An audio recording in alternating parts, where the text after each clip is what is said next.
ద్వారా విన్నవే. అంటే నాకు 25 ఏళ్ల వయసులోనే 30 ఏళ్ల వయసులోపే ఒక గురువు నన్ను గట్టిగా పిండేశాడనమాట. అప్పుడే నన్ను ఆధ్యాత్మిక ప్రయాణం గట్టిగా నడిపించేశాడు.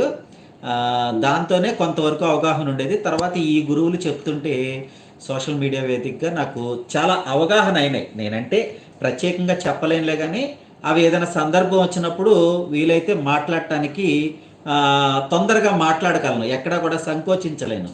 ఆధ్యాత్మిక ప్రయాణంలో మాత్రం తొందరగా బయటపడటానికి సమస్యలో ఉన్నప్పుడు తొందరగా బయటపడిపోతాను అనమాట.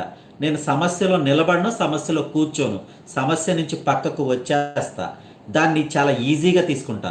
నా చేతిలో నుంచి కొన్ని వేలు కాదు, ₹1,00,000 పోయినా సరే కామ్గా పక్కకు వచ్చేస్తాను తప్ప దాని గురించి మరలా కూడా ఆలోచించను.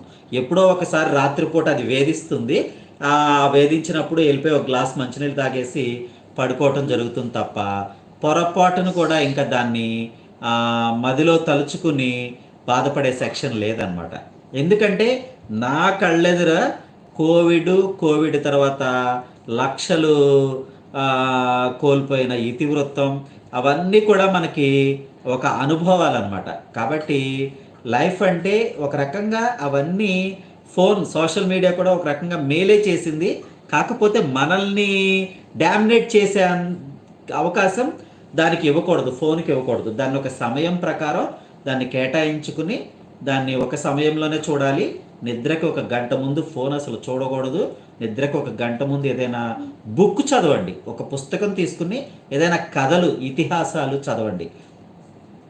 దీనికంటే కూడా పారాయణాలు చేయడం కంటే కూడా ఇతిహాసాలు చదివితే ఆ కథ యొక్క సారాంశం కొంత మనకు అర్థమయ్యి ఎక్కడైనా మనం ఇబ్బందులు వచ్చినప్పుడు ఆ కథ సారాంశాలు మనకు యూజ్ అవుతాయి అన్నమాట. కాబట్టి ప్రతి ఒక్కరూ కూడా ఎక్కడా కూడా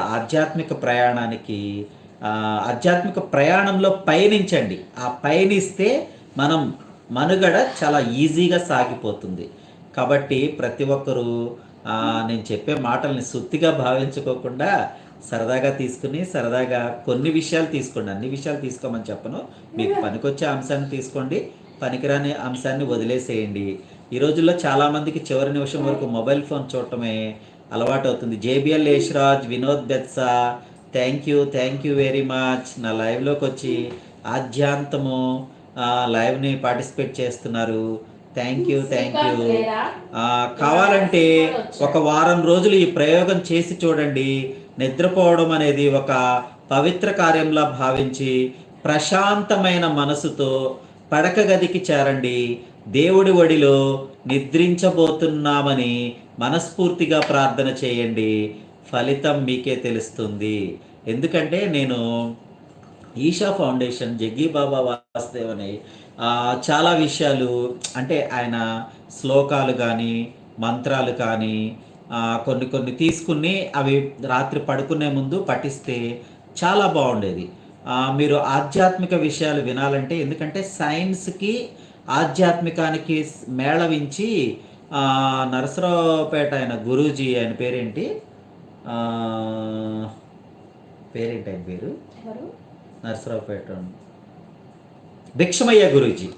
భిక్షమయ్య గురూజీ మాటలు, సైన్స్, ఆయన ఒక జియాలజీ బోటనీ లెక్చరర్. ఆయన సైన్స్కి మానవ జీవితంలో మన ఆధ్యాత్మికానికి ఏదో ఉంది అని చెప్పేసి ఆయన గమనించి సోహం అనే ధ్యానాన్ని కూడా ఆయన కనిపెట్టి దానిలో కొన్ని విషయాలు రంగరించి చాలా బాగా చెప్పారు.